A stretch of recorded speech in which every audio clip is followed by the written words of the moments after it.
Hello everyone, कैसे हो आप लोग। आप सभी का आज के वीडियो में बहुत बहुत स्वागत है। तो आज यहाँ पे हम लोग केमिस्ट्री प्रैक्टिकल 11th क्लास का जो एक्सपेरिमेंट नंबर 16 है वो यहाँ पे हम लोग करने जा रहे हैं। ओके, और हम यहाँ पे एक्सपेरिमेंट के अंदर जितने भी क्वेश्चन आंसर है वो सारे के सारे क्वेश्चन आंसर कवर करने वाले हैं विद द प्रॉपर आंसर। तो यहाँ पे अगर आप एक्सपेरिमेंट नंबर 16 देखते हो तो ये एक्सपेरिमेंट नंबर 16 जो है वो determine the pH and the nature of salt. Okay, तो यहाँ पे अलग अलग सॉल्ट दिए हैं, उसका हमें क्या करना है, पीएच देखना है और नेचर देखना है।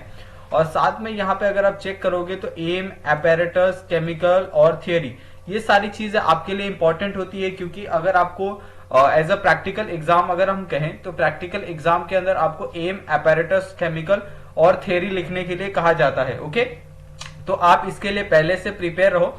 और अगर आप यहाँ पे केमिकल रिएक्शन अगर देख रहे हो तो केमिकल रिएक्शन आपको लिखना मस्ट होता है, तो आप केमिकल रिएक्शन को बहुत अच्छे तरीके से आप याद कर लोगे। ओके, उसके बाद यहाँ पे अगर आप चेक करो तो नीचे यहाँ पे आपको कंप्लीट प्रोसीजर दिया है। तो एक बात हमेशा याद रखना कि अगर आपको कोई गलती नहीं करनी है प्रैक्टिकल एग्जाम में या फिर प्रैक्टिकल में, तो आपको प्रोसीजर को बहुत अच्छे तरीके से फॉलो करना है। जो भी चीजें दी गई है, जो भी स्टेप्स दिए होते हैं, वो सारे के सारे स्टेप्स आपको कंप्लीट करने होते हैं। ओके, उसके हिसाब से यहाँ पे आपका ऑब्जर्वेशन टेबल है, जिसके अंदर पहला आपका NH4Cl है और ये जो कलर शो करता है वो येलो कलर शो करता है, जिसका पीएच यहाँ पे आपको 6.0 है और nature of solution is acidic.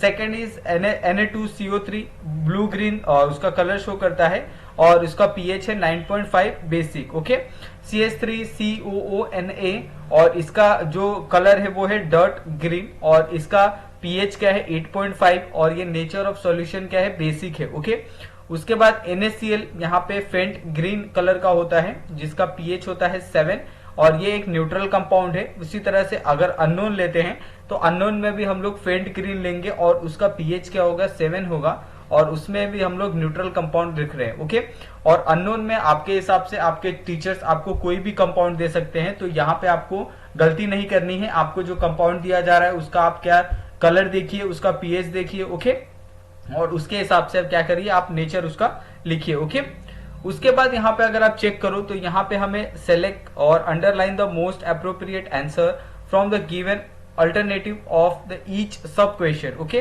तो यहाँ पे हमें कुछ एमसीक्यू दिए हैं और सारे के सारे जो एमसीक्यू है उसका ऑलरेडी हमने हाईलाइट करके दिया है, ताकि आप इसके अंदर कोई गलती ना करो और सारे के सारे एमसीक्यू एकदम करेक्ट है, प्रॉपर है। ओके, और इसमें से क्या होता है कि इसमें से आपको एक दो जो एमसीक्यू है आपको एग्जाम के अंदर भी पूछे जाते हैं, अगर आपके टीचर्स अगर आपका वाइवा लेते हैं। ओके, और वाइवा बच्चे लोग यहाँ पे मैं बता दूं कि 5 मार्क्स के लिए होता है, जिसके अंदर आपको लगभग 4 से 5 क्वेश्चन पूछे जाते हैं आपके प्रैक्टिकल के बेस के ऊपर। तो आप उसके लिए भी प्रिपरेशन चालू कर दो कि आप जो भी प्रैक्टिकल करते हो उसके अंदर जितने पॉसिबल क्वेश्चन हो सकते हैं वो सारे के सारे क्वेश्चन आप क्या करो, उसके जो आंसर है वो निकाल के रखो। ओके, तो यहाँ पे आप देख सकते हैं कि अलग अलग जो पहले का आंसर है वो सी है, दूसरे का आंसर ए, तीसरे का आंसर ए, फोर्थ वाले का आंसर सी, फिफ्थ वाले का आंसर ए, सिक्स्थ वाले का आंसर ए, सेवेंथ का है बी। ओके, उसी तरह से यहाँ पे कुछ शॉर्ट आंसर क्वेश्चन दिए हैं, टोटल 3 ही क्वेश्चन है,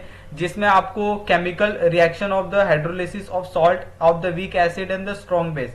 तो यहाँ पे वीक एसिड और स्ट्रॉन्ग बेस का हाइड्रोलिसिस का रिएक्शन पूछा है, तो H2CO3 प्लस NaOH का रिएक्शन करवाया है, जिसमें हमें Na2CO3 प्लस H2O मिला है। ओके, और उसके बाद यहाँ पे इसका chemical formula of the salt strong acid and strong base पूछा है, जिसमें हमने केमिकल फॉर्मूला लिखा है सोडियम क्लोराइड, यानी जो आपका नमक होता है जो आप घर में इस्तेमाल करते हो, sodium chloride. Okay, when water is added in the NaCl it will undergo the hydrolysis or not, why? Okay, तो अगर आप NaCl में अगर वाटर ऐड करते हो तो क्या वो हाइड्रोलिसिस होगा? ओके, ये आपको बताना है, और अगर होगा तो क्यों होगा? ओके, तो NaCl is the salt with the strong HCl, okay, acid and the strong base NaOH is does not go under hydrolysis, so there is no reaction with the water between the NaCl salt ion। तो यहाँ पे simple सा अगर आपके घर पे NaCl है, simple सा अगर नमक है, तो उस नमक के अंदर अगर आप पानी ऐड करते हो तो उसके अंदर कोई भी रिएक्शन आप देखने को नहीं मिलता है। ओके, सिंपली वो डिजोल्व होगा, और अगर आप फिर वापस अगर उसको ड्राई करोगे तो जो वाटर है वो इवापोरेट हो जाएगा और वापस आपको जो सॉल्ट है वो NaCl है वापस आपको एज इट इज मिल जाएगा। तो उसके अंदर किसी तरह का कोई रिएक्शन नहीं होता है। ओके, तो इस तरीके से यहाँ पे ये जो एक्सपेरिमेंट है, एक्सपेरिमेंट नंबर 16 है, यहाँ पे खत्म होता है।